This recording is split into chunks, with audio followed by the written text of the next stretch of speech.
When I'm walking down the street. I do want to say to Doni and many of you in this room that over a very long career in this city, all of you have helped me and my colleagues tell the truth and to try to tell.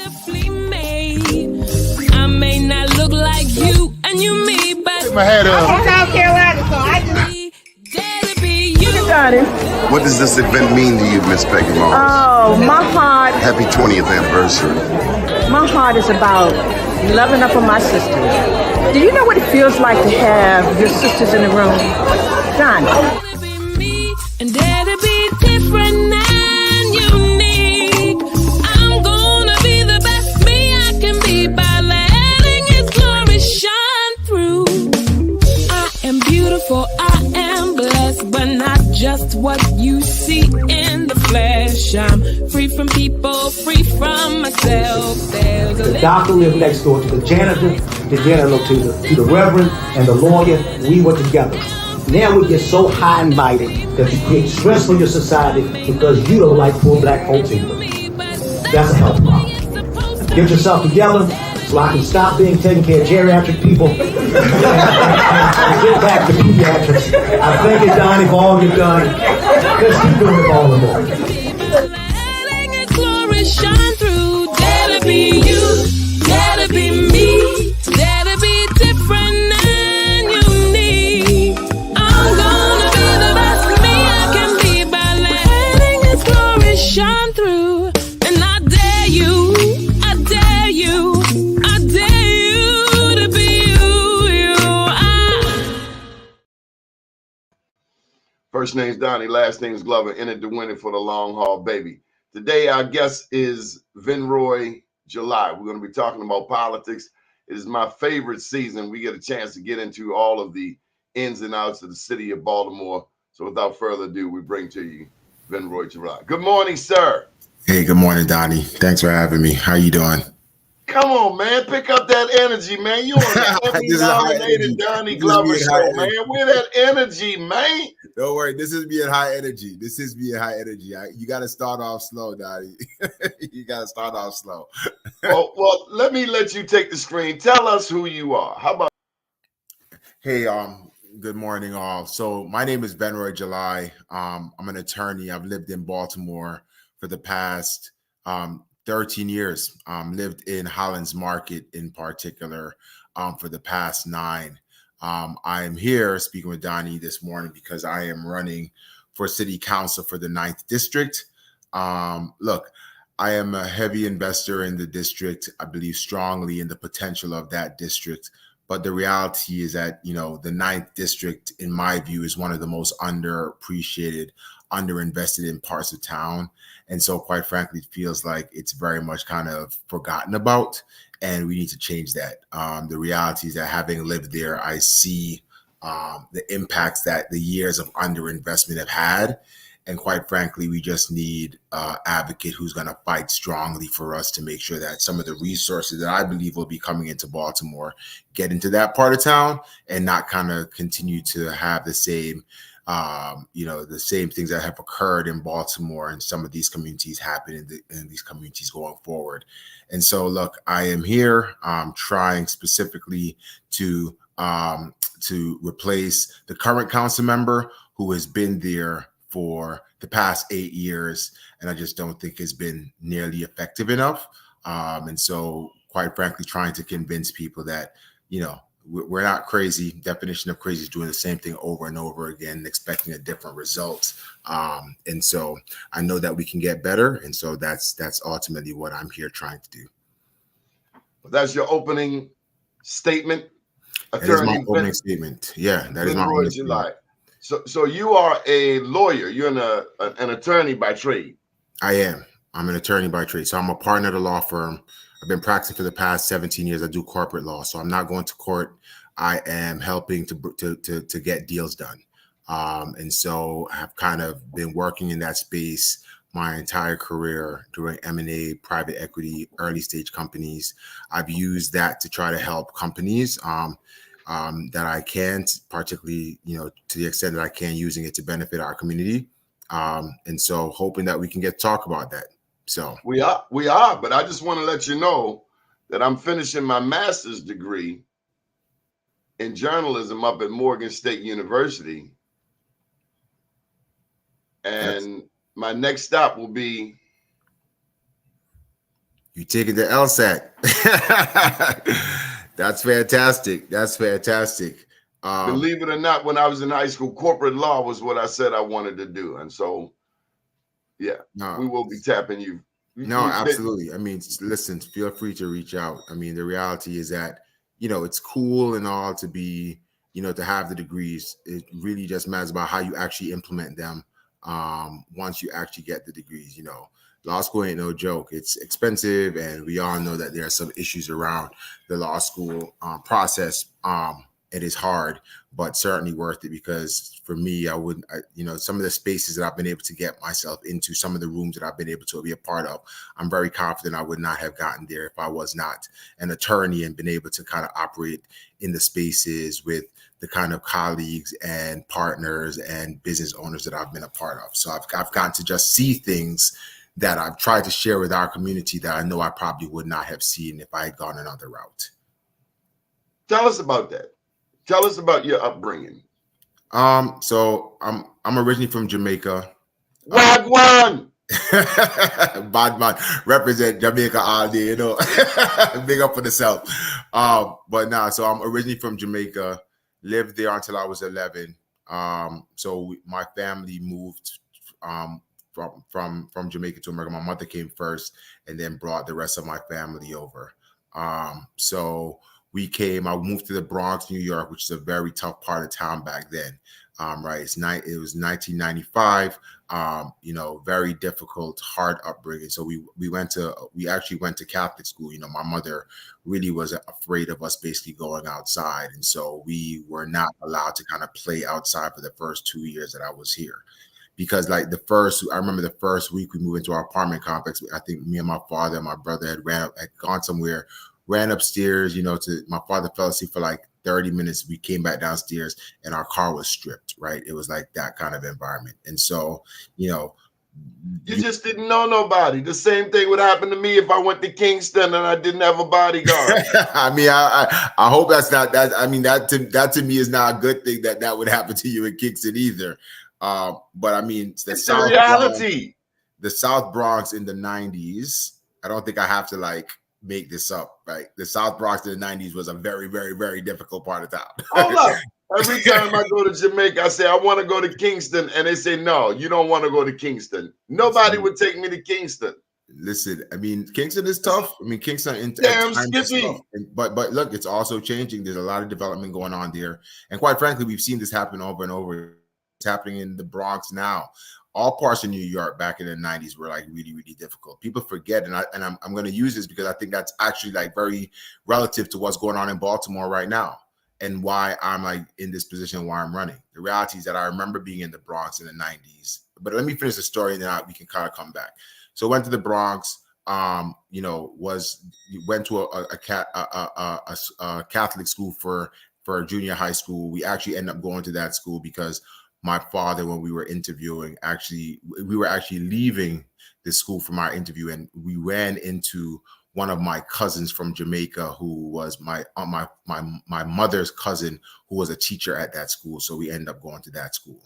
But then I got an opportunity just from, working hard. I was doing well in school. My school had a relationship with a person at a boarding school in Connecticut that they would basically come back, and to the extent that there was a student that could handle the academic rigor, they would invite us to come and take a test. And if we did well, we would have an opportunity to get a scholarship to go to that boarding school. So I got an opportunity, the person who was there before, there was a woman who had gotten it the year before me. She came back, told them about me. They asked the school, the teachers told them about me. So they gave me the opportunity, along with some others, to take a test. And to take the test, and I did. I think it was 5 of us that got the opportunity. I think me and one other guy were the only people that actually took the test, who were willing to try to go to a boarding school. So I got an opportunity to take the test, did well, got into boarding school, so I got a full scholarship. And this is not a school that's accessible to most, right? This is this boarding school. $22,000 a year my freshman back in the back my 96, right? So I got to go to boarding school and really got to see what wealth looks like, seeing what opportunities look like. You know, that school was better than most college campuses, and I can say that as somebody who subsequently went to college, right? I just want to know one thing. Did you buy your daddy a new car? Did I buy my daddy a new car? Yeah, the car that got stripped. With what money? With what money? I was broke. We were new immigrants. We had no money. Now. You know, my father has passed. My father passed away quite some time ago, unfortunately. Would he be proud of you? Oh, yeah, absolutely. He was proud of me before he passed, right? He was proud of me before we passed. We already, you know, he passed right when I started my legal career. But he was happy about where stuff was going then. So he got a chance to see you go to Duke. Got to see the beginnings. I think he would be even more proud now. I mean, I'm sure he's looking down. I'm sure he's very happy about where we're kind of where we are and where we're heading. So then I went to boarding school. I got a scholarship, a full scholarship to go to University of North Carolina, Chapel Hill. It's a scholarship called the Moorhead Kane Scholarship. Actually, I was just talking an gentleman here who also another Black man here. He said head of investment of T. Rowe Price. I actually met him here in Baltimore. He and I had actually years apart. Obviously, he's like probably a decade or maybe more, two actually older than me, but had gone to the same scholarship. Gotten the same scholarship to go to University of North Carolina, Chapel Hill. So I went there. I wrestled in college. I pledged my fraternity. I was an alpha. So I pledged. I was in academics, did well because you had to maintain a certain GPA. Was wrestling, wrestled all what 4 weight? years. Yep. What Sorry? weight? What weight? I wrestled at 197. I wrestled at 197 in college. So I ended up winning the ACC championship at 197 in college. Also was a pledge alpha for Alpha Fraternity, the Mu Zeta chapter. I see you keep throwing the alpha thing in there. You're impressed with 1906, and I'm very proud. I'm very proud. I think, quite frankly, we have the things that alphas have done throughout the course of history have been, not only symbolic, but have truly impacted the Black community. And so I am very proud, and that was why I wanted to pledge alpha. So pledge alpha. Did well in school, and then I ultimately I got a scholarship. I got a partial scholarship to go to Duke University School of Law. So I went to Duke. Obviously Carolina and Duke are big rivals. But I went to where the money was because, as I said, we try to keep his debt down as much as possible. So I went to Duke University for law school. Did well. I actually had 1 year. I had a funny story that you'll appreciate. I think I'm probably one of the only people to have a varsity letter from both Carolina and from Duke. So my freshman year in college, I hurt my shoulder really badly, had shoulder surgery. And so when I went to law school, I still had 1 year of eligibility left in law school, and I was kind of bored with kind of just going to the library and reading and studying, and that's all I was kind of doing. So one of my coach from Duke had known me from Carolina years, so he asked me to come and just kind of roll around in the wrestling room, and I started beating up the guys there, or at least the heavyweight there. So they asked me to challenge him. So I actually got a chance to wrestle for for Duke we petitioned the NCAA, got our year back, and wrestled for Duke. So did that with my first year in law school. Actually played second in the ACCs at heavyweights when I was in law school, and then graduated. Did anyone have the courage to call you a traitor? Everybody called me a traitor, but I was one thing about me, I'm very loyal. Like I am very loyal to push to the edge, right? And so I would say that when I was wrestling, I would wear my Duke singlet, but I still had some custom made shoes from Carolina when I was at Chapel Hill. So I would wear those still. So everybody knew where my allegiances were. But look, Duke was a great place for me. I had a great time. I had great colleagues, great friends I still talk to today. And then I came and I started practicing after law school. I went to DC to practice for a couple of years. I was there for 3 or 4 years. And then in 2011, I got a call from a headhunter to take a look at a job in Baltimore. and it was a large law firm that was doing very, very sophisticated work. And so I came here, and I remember thinking, I always joke about, how different it is. I remember when I was driving here for my interview, I was young. I hadn't had a lot of time in Baltimore, but I had heard negative things. And I remember thinking to myself, I don't know why I'm going on this interview, because there's no way in hell I'm moving to Baltimore. And I came here for the job interview and really kind of started seeing it. And the office was in Harbor East, and I was like, oh, this is really nice. This is not what you hear about Baltimore. This is like a really nice area. But then I also got to see, I came here, I took the job, and I actually lived in Laurel initially, because I was like, I wasn't that convinced on living in Baltimore. Then I came here, and, I was still boxing. So I guess during that time I picked up boxing. So I started boxing professionally. I had won the DC Golden Gloves as a novice. And so we had decided to go pro. And so I was, boxing professionally, racked up a very good career, was fighting, so I found a gym here. And so I had I had this weird dynamic, right? A couple of gyms. So I initially was still driving down to Sugar Ray Leonard's gym down in DC every day. Was going back and forth, trying to get that done while still practicing law. Then eventually I started working out in Mobtown, which is in East Baltimore. So I started there for a bit, and then I ended up going over to Upton. And I stopped at Umar's because, trying to figure out what's the right gym for you, what's the right coach. I had my coach down in DC, but sometimes I wasn't able to get down to DC. But that to me presented an interesting dynamic, right? Because imagine I'm working every day in downtown in Harbor East, a nice part of town. I remember seeing the Four Seasons. Upton is not Harbor East, man. Let me tell you. You said what? Upton is not Harbor East. Nothing like it. It is not. But that creates an interesting dynamic. So I'm living every day, going to work, seeing the nice part of town, seeing the Four Seasons being built, seeing all these things. And every day I was driving down to Mobtown and going into Harbor and going into these boxing gyms in Upton and seeing the difference in how people lived and experiences that they were having. And so that kind of really stamped my experience. And so I just remember that, right? And so I got to get this in, attorney. Listen, what's your hometown in Jamaica? St. Catherine, Bridgeport. Way up in the mountain.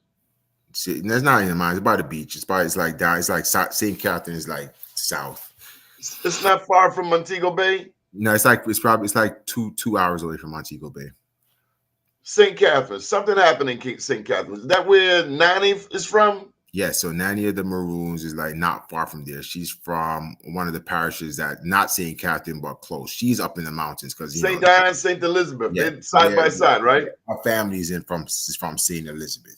And I say this because a lot of people say they've been to Jamaica, and you come to find out they only been on a resort. Right. And that's not going to Jamaica. Same thing. You gotta have the real experiences to be there, right? It's like you say you come to Baltimore. It's like going to Harbor East and you say you've been to Baltimore. You've not been to Baltimore. Yeah, you went to some little figment of an imagination like Baltimore Peninsula. That ain't Baltimore. That's what they say exactly. But I tell you what is Baltimore. The range of Upton to Harbor East. That is Baltimore. I can tell you that right now. So you've met the champ, Tank Davis.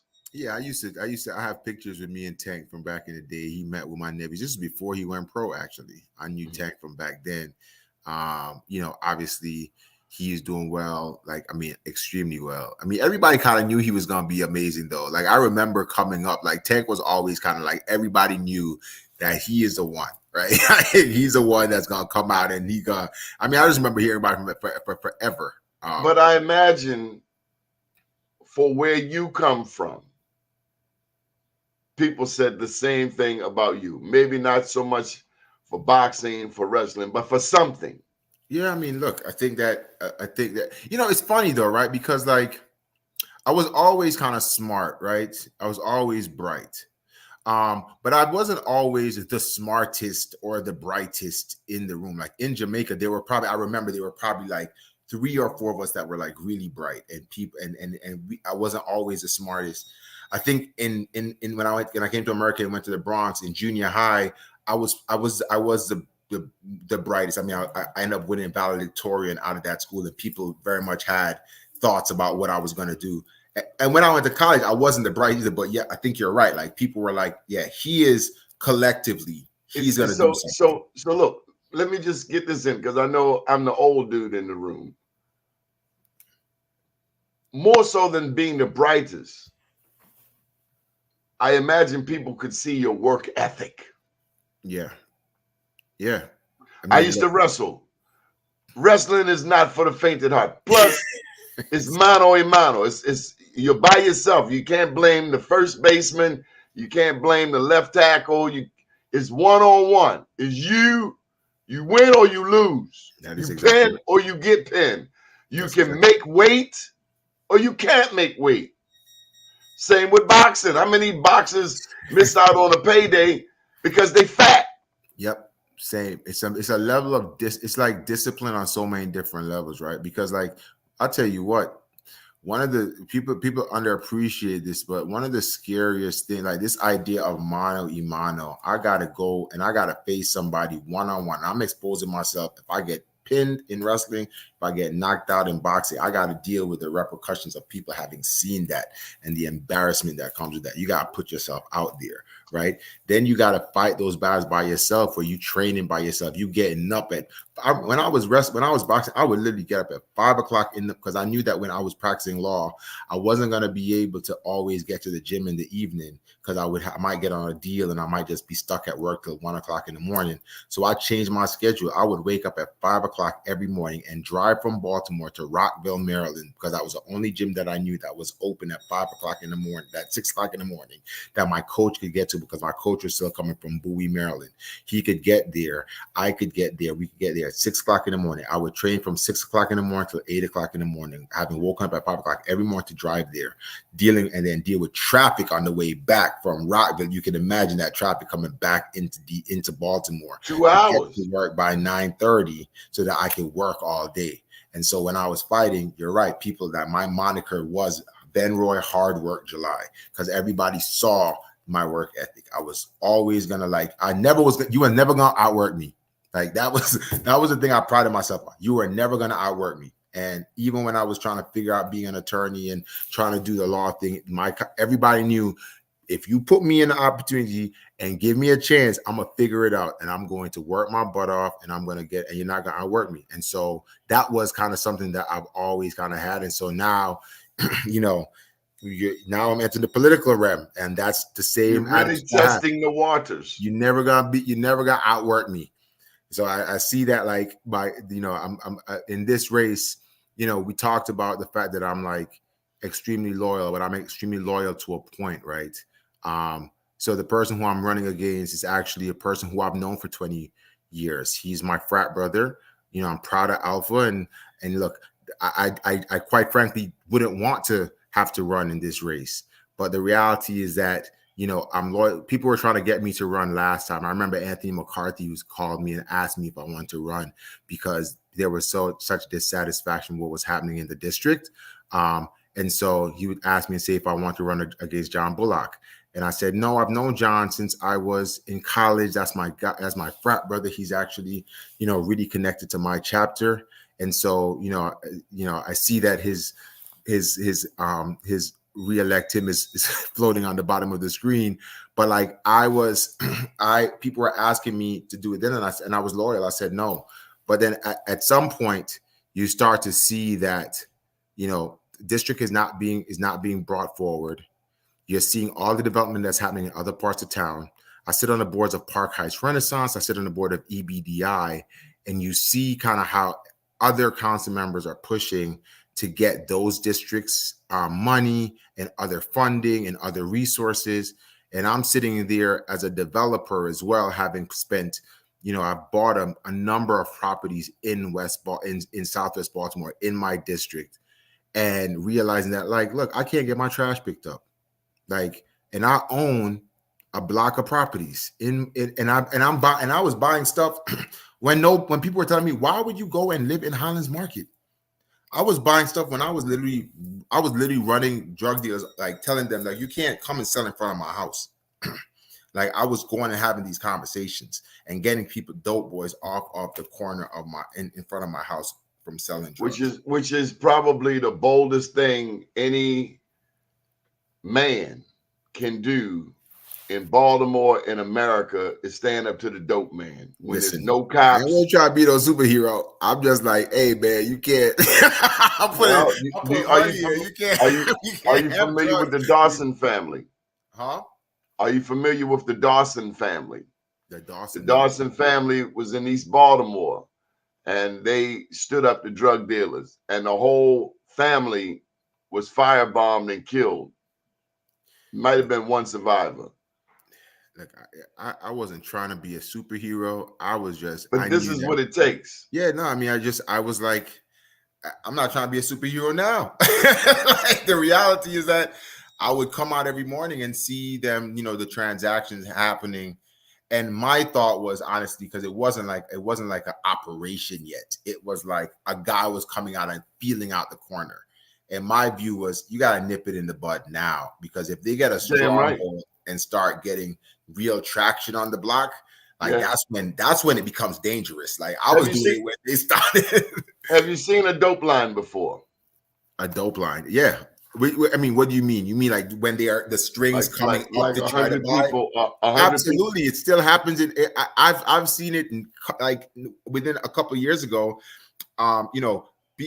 Don't forget, like, I'm still in Hans Market. Hans Market is turning around, but it ain't there yet. And there are plenty of drug addiction centers in that community, because that's what they do. They focus and put a bunch of them. And so I remember it would be like Sunday mornings must be when they were when they were dropping the new shipment, and you would see it would be like I'm pretty confident I have video in my phone. I have a video of like seeing the line coming to buy dope, like in front of my house, like a block up from my house. Like I would stay in front of my house and see the line coming, and like, and it would be like Sunday. And you ask yourself, you mean to tell me no police officers see this dope line? And I'm here to tell you, they see the dope line, but they get paid something. It's not, I don't the other way. I don't think it's that. I actually look. How can you not see all of them people in the dope line?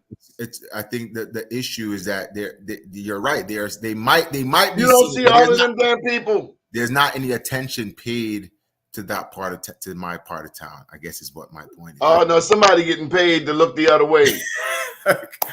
I think that the reality is that, like, I will say this: I've absolutely been in parts of town and seeing, like, Baltimore, man, it's heroin town. And seeing a police officer parked across the street, like watching it happen, and I remember thinking, like, there is some disconnect here in terms. No, there ain't a disconnect. We paid to look the other way. Look, I don't know what's going on. I've never been in politics. I don't know why people do the things that they do. Been in All I know is that I can do what I can to try to change things. A cat from Kingston say, you never met a hustler till you met a Jamaican hustler. Well, Jamaica ain't the only place that hustle. We hustle too, and hustle. I ain't trying to be a hustler. That's not hustle doesn't have to be a negative thing. No, look, I mean, I do believe that, like, working hard is definitely a hustle. That's hustle. But hustling, obviously, particularly in our community, can have a negative connotation. No question. So this is what I wanted to ask you. From St. Catharines to Boogie Down Bronx to North Carolina to Baltimore. Mm-hmm. What'd you think of America? I mean, look, I think that particularly the parts of town that I like, that's an interesting question, right? So, like, when I came here, I was afraid.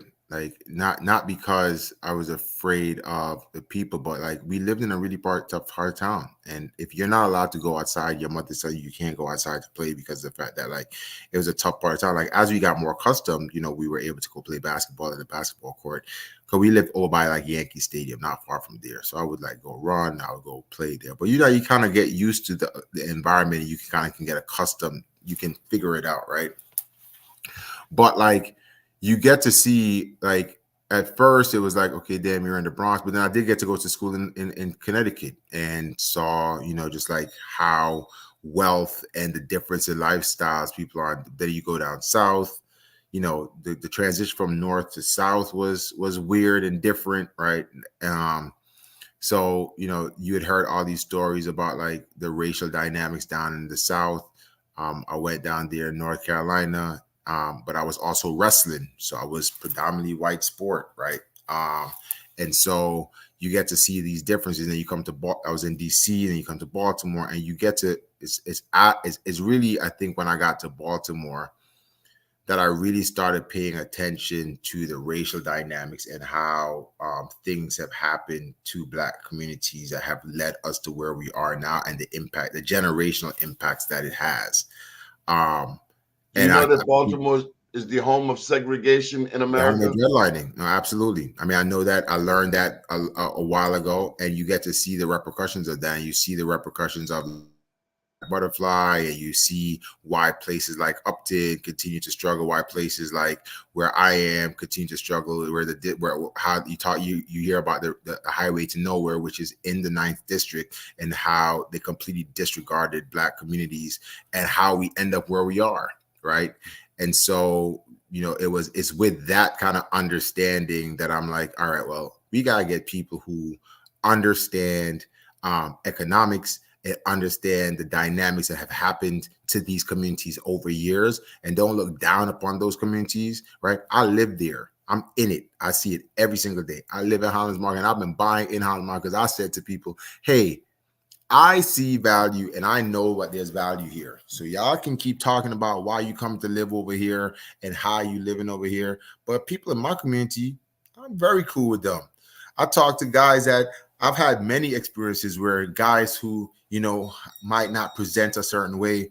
I remember I posted on Facebook a couple of years ago how this guy completely like shocked me, because it was a brother who, had gold teeth in his mouth, was walking out, always see me, always had shades on, always walking past. And you can look at somebody and be like, oh, he probably not really doing that. I see him every day. And then one day we were talking, because we would just rap all the time. And he was telling me something about like, and I posted on Facebook, I tried to probably find the message, but he posted, but he was telling me how he was going to school for computer, like learning how to code. And he was like, yeah, because those are going to be the jobs of the future. Like those jobs are always. And I just remember being like, man, like this brother, I would have like, you could so easily be stereotyped, but he was completely on the ball in terms of like what was happening and the need to kind of help himself out and get better and get educated on these issues. And he was taking classes himself. And so you start realizing like look, there is a ton of talent here. But if these neighborhoods have been that's why I'm so focused on like the underinvestment. Like if you don't put resources, you don't put dollars into like helping something grow, it ain't gonna grow. Any business, same thing, right? And so I consider our communities in some of the same ways that I think about how a business operates. You got to invest in order for those. You got to spend money to make money. You got to invest in people. You got to invest in these businesses in order for them to get the resources to access, in order for them to like reach their fullest self. And so tell me about the food deserts in West Baltimore in the 9th district. Honestly, I'll tell you very clearly, this was the thing that actually pushed me over the edge in terms of running. And I hate to say this, like, look, as I mentioned before, I have a good relationship personally with John Bullock, but I just don't think he's done enough or advocating enough. And I'll tell you what, this is what actually pushed me over the edge in terms of like my decision to run. Our district is known as a food desert. So we don't have supermarkets. We don't have access to fresh food for like a mile. But there was one supermarket there. It wasn't the greatest, and I would post about it on Facebook, but you saw it becoming better, right? Like I remember when I first moved over there, it would just be like a complete wreck. It was like just stuff was all over the place. There was like no concern for where things were where they laid in the aisles. Like you were on a scavenger hunt when you went there. The food didn't look fresh. It just was like not good, right? Not quality food, but that was what people had. And so I shopped there myself because I wasn't going to like drive to the other side of town every time I needed food. So I would shop there as well, or I would go to Walmart, right? But I remember posting about like you could see it getting better. Like the quality of food started getting better, the organization started getting better, and so that was becoming better. And so that was happening. But then they shut it down. And you start thinking, man, like there's not access to fresh food. And there was promises about other things opening up, but that never really happened. It never materialized. But then I saw recently that someone else had taken over, and this was a big issue. Everybody had been talking about it at a community level, and this was kind of the big thing, right? And I remember reading a newspaper where they were talking about this new supermarket coming in. And all the article was they were talking with Felicia Porter, who is the district council member in the 10th. And it was only about her. I mean, the conversation was about the supermarket and her. And I just remember thinking like, wow, like how is our council member who's in the 9th that this clearly impacts, because this is definitely the district, this is District 9 that this was access to food for one of us as well, right? And I was thinking, man, like you would think that he would have been engaged in this conversation as well, and not only being driven by the other council member in the 10th district. And so I just remember be like he's not here. Like we need somebody who's going to be advocating and thinking through what are other solutions and options for people who are in this district. And we've thought about that, right? So I grew up in, again, a lot of things that I think about in terms of what we can do here is things that I've seen from other places, right? So in the Bronx, you know, like all the time we talk about these issues with getting supermarkets here. Everybody talks about these supermarkets always give the excuse of, oh, it's because there's not enough density in these communities, and so they can't justify. We've heard the excuses. We know that, right? But let's okay. So we understand the excuses that they're telling us. But let's do something different.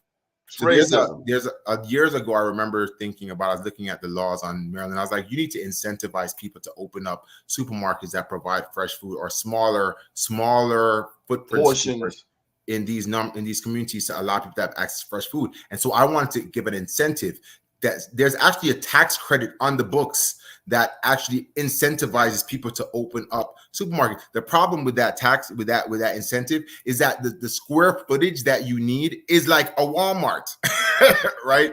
And like Walmart is not reasonable, right? It's not reasonable. You need to give the same tax credits down to smaller footprint stores to allow them to incentivize them to have a certain percentage of their stores floor space be for fresh food. Like that's the only way you're going to incentivize smaller footprint stores to sell fresh food in our communities. And we know access to fresh food impacts so much. Like kids who are hyped up on sugar and not getting fresh food, it's harder for them to learn. Like people aren't as healthy. We see some of the determinants of health and the impacts that it has in our community, the strain it causes people to, if you're hyped up on sugar and that's all you have access to, like unhealthy, non-nutritious food impacts how people feel about themselves. It impacts so many aspects. And so if we're not being thoughtful about how we actually get access to food in these communities, I think we're just continuing to dig a hole for ourselves. Are you a family man? I am. I actually am a family man. Obviously, my family, but I actually just had a daughter, 4 months old.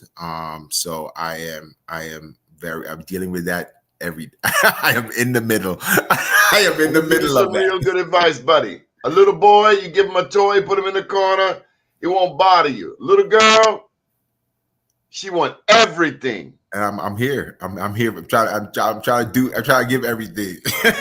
I mean, honestly, that again is one of the look. I think as you get older, I turned 40, 41, you start getting older, life starts getting, you start having more milestones. I have a daughter. You start thinking about the things that are important to you and how you're going to set up a legacy. And I always say, like, I'm gonna be fine. Like I will be, I will be fine. Like I'm trying to set up now, like kind of generational stuff. How do we make sure that people who are also in that community are also going to benefit? How do we make sure that they are also going to live the qualities of life that we want all our people to live, right? And so that, to me, that her birth kind of actually certainly like helped to make me start thinking more seriously about this. But I will say, like, it was really man, like, is this something, you know, with her, like, it's hard, right? Running against an incumbent is difficult. There's name recognition, so I got to go out every day. I got to knock on doors, so I'm taking time away from my family to do that. But it's important enough at this point that I think that, you know, it's something that I've committed to and that we're going to make happen. Okay, another big question I have is about the recreation center deserts. You know very well from your own personal experience what a young Black person needs. And here in the city of Baltimore, where we used to have BNBL, that's Baltimore Neighborhood Basketball League, Project Survival, flag football, we had recreation opportunities everywhere. But now, and this is what kills me about Fox News, they come with this angle that, you know, every day they want to assassinate the character of Baltimore. They talk about what's wrong with Baltimore, including the murders, but nobody ever talks about where are the dollars for recreation. 24th and Greenmount, John E. Howard, Lillian Jones, where are the new recreation centers? Upton Boxing, where you worked out at, why hasn't that been rebuilt from the ground up looking like a Taj Mahal? These are the same neighborhoods where the murders take place, but these are also recreational and educational deserts. They will tell you they put a new school over there, John E. Howard, but the children in the neighborhood cannot go to the school recreation part. Yeah, look, I mean, that is, and these awesome. are Black people in charge. Look, this is, I mean, look, you're right. Black people in charge. A lot of times, not Black people money who are, I mean, that are pushing these things. Black there, but there's a very perverse dynamic here that people don't seem to understand the correlation between, like, having kids having opportunities to explore other things and the impact that it has on decreasing crime, and that is obviously problematic. I have seen myself. I'll tell you a story because it's so interesting. Like, there are things that I have not thought about, but my lived experiences have shown me why these things that we're talking about are important. When I was at Upton, I remember there was a coach there, Mac Allison. And one day I was training. I was a pro. I was getting ready. I think I was probably starting to get ready for a fight, but not like had a fight on the line, but kind of there. And I remember, like, being in the gym, being in the ring, kind of shaking out. I would go later at night, or like after 6 o'clock when I was able to get off of work. And I remember I was in the gym shaking out, and Mac Allison came up in the gym with one of the guys in the gym. And I remember Mac put on one of them bodysuits, and he just was there. And the guy was just wailing away at him. And the guy was obviously getting tired. And I remember Mac saying over and over again, just get it out, man. Just get it out. Just get it out. And as I was in the gym shaking out, I remember, like, it hit me like something happened here. Like, he is, like, helping this man get something off of his chest. Like, he's working through something right now. So after, I shook it out, I got out the gym, I got out the ring, and then after they kind of kept hitting the bag, and I went to Mac and I was like, what's going on there? And he was like, yeah, one of his friends just got killed. And he was trying to get him to get out that anger and frustration so he don't go trying to retaliate, right? And so you realize that these are, like, the real issues that people are dealing with in some of these communities. And so the need to have, like, rec centers and other places where it can be outlets can be, like, just so important for people, right? Not just for like violence prevention, but honestly for just, like, relieving of stress. Like, in our communities, we have such high stress levels that, like, for me, I always say, and I wasn't dealing with some of the issues that some of the people who are my constituents or the people who I hope to be my constituents have to deal with. But I remember, being an attorney, a young Black attorney at a major law firm, very stressful, didn't have a background in corporate specifically, right? I remember just being super stressed. And I say my ability to go to the boxing gym and to box is what made me have as long a career as I have. Yeah, because easily you could have went to happy hour, got some Stewart Scotch, got some Chivas Regal, some Patrons, but this allowed me to get my stress out. An ounce of cocaine in a positive way. In a positive way. That was going to make me healthy and be better for my life. So Okay, so this lady has a business in your district. I don't know if you know ANC Pack and Ship. I do know her, actually. Nicole Orr, been I a do know huge her. supporter of our efforts since we've been streaming. Very conscientious. She's a builder out of Chicago. I've learned a lot from Nicole. So one of her questions is, what have you done thus far to challenge the city and the state? So it's a couple of things, actually. So I'm sorry, on the disinvestment. I'm sorry. I don't know that I have. So a couple of things. So we have, as of recently, one of the big issues that we're dealing with in the district, and Nicole knows this, and Nicole has been talking. They've been talking about this same issue in this district, right?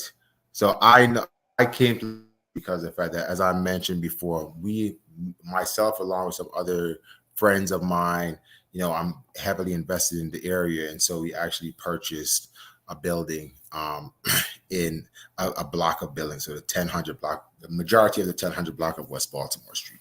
So it's 11 commercial, 30 residential. Congratulations, that's huge. Thank you, sir. Thank you, sir. So we're making that happen. So we have renovated, 90% of the apartments, and we are getting businesses onto the ground level. And so one of the things, we're putting a gym in there in one of the buildings. Congratulations. And we need to have a sprinkler system in order to do that. We have now learned of this big issue that a lot in that part of town, the water infrastructure, the piping infrastructure is so bad. Like, you cannot get enough water to the buildings in order to have sufficient water flow in the case of a fire. And so that's like a huge issue right now. Like, everybody in the ninth is talking about, because it actually is perverse in so many different ways, because what's happening now, two parts, right? What they're doing now is that they're requiring you to have a 4-inch water line for these new developments, right? And the 4-inch water line costs like $50,000, right? As opposed to a 2-inch water line, which is what had historically been the case, which is deemed to be more than sufficient before, and that was probably half of that cost, right? But it's a whole issue. Is it just in your part of town? This is absolutely my part of town. So along No. It's not citywide. I don't think so, because we see development going on all over, but we know specifically in the 9th district along West Baltimore, and it's not just us, because I know Life Bridge had the same issue they had to go through. As they're building their new community engagement center, they had to get them to come and fix the infrastructure, to fix the pipes there. We are dealing with it now. And what it has caused water is pressure that issues in Westwood that is in the commercial development. What it has done is that it's actually impeding businesses from being able to get open. So now you have these communities that are already that they have already been disinvestment in these parts of town. Is this why? Sorry. Is this why? Because probably, water this is not why, this is not why there's been disinvestment. There's been historical disinvestment. But now, in addition, now that people are trying to come back into these communities, now they can't open businesses, or they're having a really, really tough time. I'm hearing people who are spending hundreds of thousands of dollars trying to get these things done. And so you start realizing that, like, that progress in the parts of town that we really need the most, the most investment. And so trying to even get the mayor or the city council or whatever, however their funding needs to happen in order to be able to fix that infrastructure, because now it's like impeding progress in a part of town that's been disinvested in. That's something that we've been fighting against. So I've been talking to one of the business owners that is trying to open up a bakery, who is actually like, spent hundreds of thousands of dollars trying to get these issues resolved, trying to get her business open, having issues with the lender because of the fact that, she can't get her business open, trying to figure out how do we help to solve these issues. So I've spoken with Antonio Hayes about this. I've called the mayor. I've spoken with some of his representatives about what's going on. So we're trying to figure out, trying to make sure that we can actually get these things solved, because it hurts the community. Nicole is all over. She said, "This is a West Baltimore issue thus far. The city has neglected the infrastructure." Okay, so let's get there. We got 10 minutes left. So you got John Bullock in the race, and then you also got this other lady who's named Sonia Edie. Sonia Edie, yep. How's There's it also looking another like? gentleman, is like Matt Johnson, that's also in the race. Yep. How will that work? I mean, just like the mayor's race, the more challenges get in the race, the easier it is for Brandon to win. Do you and Sonia cancel each other out and John gets reelected?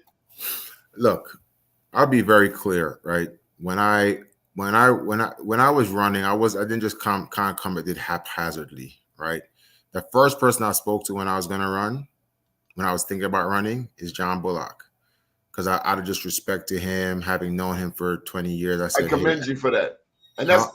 that's the wrestler boxer I'm gonna background. talk to you. I'm gonna let you know what's going You on. know, I'm gonna punch you in your mouth No, I'm on not saying, May honestly, 14th. if I'm being honest, I was really hoping that he would kind of step aside.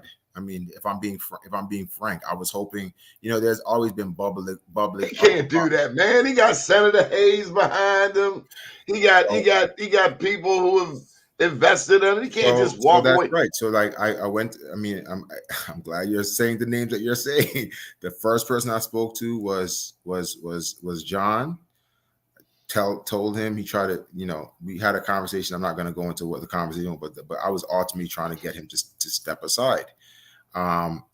Then the next person, or certainly within the next top 3 people that I spoke to Antonio Hayes, because I know that Antonio has a ton of power over here, and he has a lot of influence. And I wanted to kind of see whether or not we could get past some of our past differences in order to kind of see. So Antonio and I had like beef for a little bit, because I had pushed an opportunity law, which I had Antonio push, which I thought was very necessary, was one of the laws that the way that I crafted it was going to be able to help Black communities, Black and brown communities, and actually urban communities. And the thing that was great about it was that it was going to actually be able to help communities across Maryland. And I just don't think he pushed it very much. And so I had beef with him. I was like, you just botched this. But he has come back as a man, and I appreciate him doing that. He came back and said, look, I was young. I was new to the Senate. I didn't appreciate how things worked, and you were right. And so we have squashed it. And so I was like, look, let's talk about what we're going to do. I'm going to run, and I want to see if I get his blessing. Now the reality is that, he's not going to endorse me. Like, he's been rocking with John for however long. That's his guy. And so, but I think everybody understands that John has had some issues with terms of constituent services and being responsive. The third or fourth person I spoke to was actually Sonia Edie's son, Curtis Edie. I sat with him and I said, hey, I want to meet your mother. I would like to talk to her, because one of the things that she's been fighting in that district are the most have been very important over the course of time. And I sat with him in a Starbucks, and he told me that he was rocking with me, and he would help, and he sent me his mom's phone number. And I called his mom. I called his mom twice. I called Miss Sonia twice. I wanted to talk with her. I actually saw her there was a Department of Planning event that they were talking about the planning of the city. And I went up there and I said, hey, I know you've talked to Curtis. I'm going to be running for city council. I would like to find some time for us to talk. She said, I'm running too. No, she did not. That's the reality. She said, okay, well, we can talk. I went home. I called her a second time. And then that next Friday, I saw at the last day of filing, I saw that she filed. And so, look, everybody is entitled to run. I was trying to, I think we have to be thoughtful about how do we put ourselves in a position that was going to ultimately benefit our district. And you're right, having less competition obviously makes it a better opportunity for there to be a one-on-one with me and John. But, other people jumping in the race. I did the same thing with the other guy that's in the race. I actually talked with him about potentially trying to sit out of the race so that we could eliminate the splitting of votes. Somebody said to me that in every race, 30% of people are going to vote against the incumbent. And so now that 30% is going to be split potentially. But I just believe that the work that I've done, me going and getting to communities, the stuff that I've done. I mean, who else? I honestly believe that I'm probably one of the biggest people investing in this part of town. Like, so look, here's the bigger question I have for you. I should have asked you this question first, but I got my own brain. And I'm gonna save Nicole's question for last. Describe the 9th district geographically. Geographically is basically, it's a very diverse district. It's a very long district, quite frankly. As I'm driving around knocking on doors, like it's a very diverse and long district. So it basically runs from MLK, and it runs all the way like west. So it's basically like bordered by like some parts of like Holland's Market, going to Fayette, Franklin Square, and it runs basically all westward, up to, past the West Baltimore Mark train station, Rosemont, Edmondson. So it's a very long district. And it's actually one of the most heavily, like one of the highest rates, vacant rates of any district in the city. High rates of poverty in certain areas where you can just see it go on the block and it's just like abandoned houses.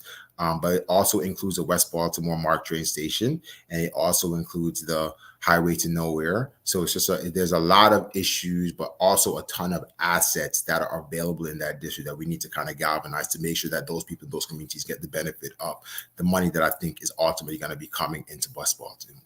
And why should voters vote for you? Why should voters vote for me? I think that the choice to me has become clearer in terms of what the options are, right?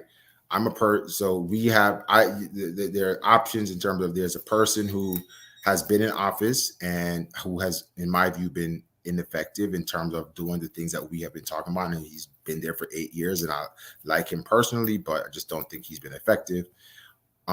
There's a person who, she's very busy and she is doing a lot of stuff. Like I saw that there's like potentially some other lawsuit that they're doing now. They've been very effective in kind of stopping some development in the district.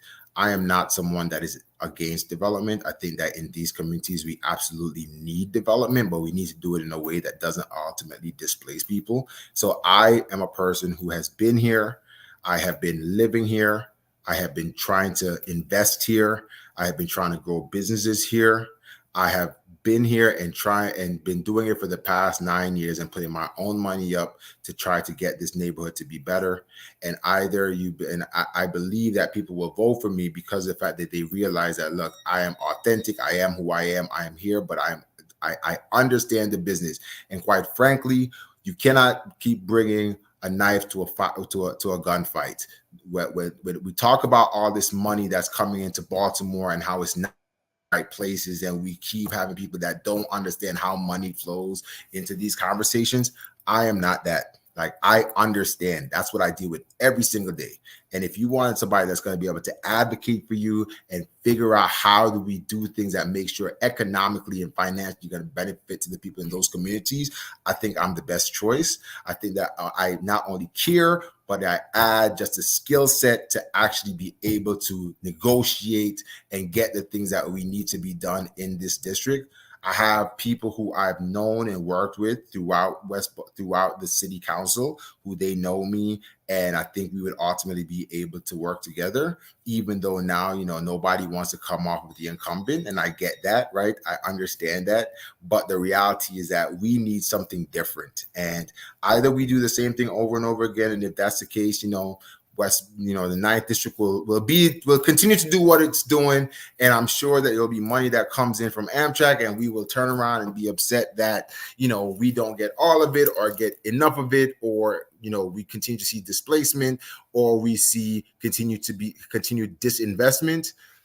I can tell you that for someone like me, having been a business owner, having seen the issues, having dealt with the lack of constituent services in terms of trash pickup, I understand what it takes to help a business to be able to thrive, and how do you help to build up communities? Because I've been doing it. I've been buying up houses on vacant blocks and transforming them. I've been doing what we need in our community. So I live in your district, right across the street. I'm watching some Latinos Monday, they started a half a house. House got a half a roof. We've had several fires. I had at least 11 fires on my block of vacants. And this Latino group, they bought the shell of a house and they're transforming it day by day by day. Yesterday, I saw 3 Latino women working, taking trash out. Got a big old dumpster. And I'm just wondering, why in the hell, in a majority black city, 63% black, 73% black and brown, why don't we have black crews with carpenters, electricians, roofers, construction people who come together? Maybe they all sleep in a damn house somewhere. All right, 7 o'clock, let's go. And you go and you attack a vacant and you fix it and you make it livable. Look, because in your district, this is where the firefighters I deal with this thing. Don't come out. I have the same question all the time, and I tell you just from my analysis the difference or what happens, right? Because look, I have a black electrician fix my switch, giving them a shout out. I have black plumbers, right? JHS Mechanical. Reality, though, it is actually very, very difficult to find all black crews that will come and be there consistently. And the difference, high school, Carver, Mervo. I'm not.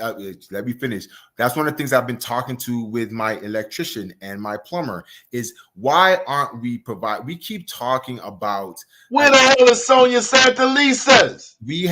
I've been talking to them about the fact that we need to have programming that is going to teach these kids how to do some of these trades. West Side Skills Center, they cut their programs. They cut programs. Cut programs. It's a black city. Who in the hell is driving the boat? Who is in charge? I don't disagree with you. I completely agree with you. I think that there's a lot of money because I know I'm paying it to my plumber, my electrician. And water bills.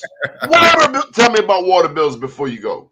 I mean, look, the water bills issue is a very difficult issue. Like, I don't think it's as easy as we try to make it out, because I just saw something recently where they are gonna, well, which I don't agree with. They're gonna do I think there's something at the Senate where they're talking about eliminating there was a thing that you could not do a tax sale for a water bill. You can't take somebody else because they owe for a water bill. Yeah, and they're talking about like eliminating, like allowing them to actually start doing that again.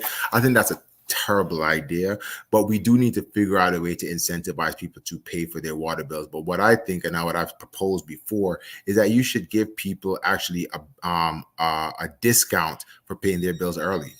Right, the city is always, because otherwise they are losing money. People are just not paying bills, and we know the city act like they crackheads and they need all of this money. What about these vacant landlords, these absentee landlords? Again, they the ones who are the problem. Again, I think and look, all of these things that you're talking about, I'm approaching them from a very business-like mindset, right? You can't there are people who have properties, and I'm saying this as someone that has bought properties. You're going through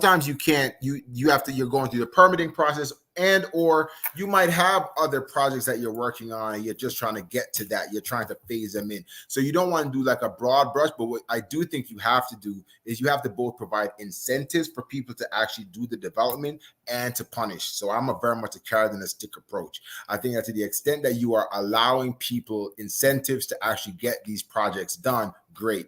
And if they are not doing it, then you need to punch them. I was hearing something. I was talking to somebody yesterday who was out of, I can't remember what cities, and I'm in this accelerated program, and he was talking about how in some cities that they will increase the taxes that are there to the extent that the vacant property is deemed abandoned or like a vacant. Like, what's the matter with Baltimore? That's why we need corporate lawyers. Stuff like that. You need to punish people who have properties, and to the extent that they're not doing things over an extended period of time, you need to start using this in-rem foreclosure process that they're using, particularly if we're talking about people who are just doing the property. Yes, Nicole, I see in the chat, you're right. I think that was DC that did this. You need to start punishing people who are just leaving property, but you also need to incentivize people who want to do right to be able And you need to check the meters. Ain't nobody using $200 worth of water in 1 month. Come on, man. Hey, look, you ain't got to argue with me. I had a bill. I'll tell you this. When I bought this building on West Baltimore Street, remember, this building had been largely vacant when I bought it. I got a water bill for 1041 West Baltimore Street that I'm still dealing with. The water bill for the year was $18,000. Come on, man. Let's be very somebody clear. at the water department smoking the reason crack. why I'm fighting with you, and why I'm not fighting with you. Why I'm telling you that, like, I get it because I deal with it myself.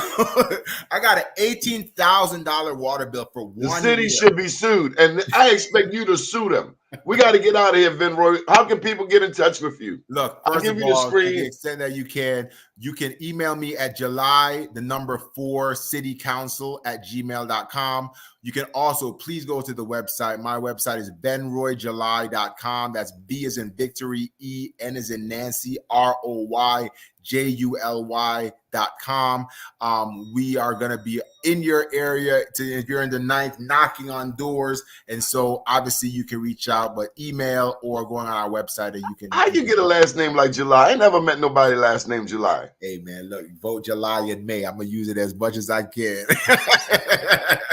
Up to day, down tomorrow, do your day and everything will follow. Nothing to it but to do it. I got to do it, regardless of how I feel. Thank you, Venroy, for taking the time. I am somebody. I am my brother's keeper. Good morning, world.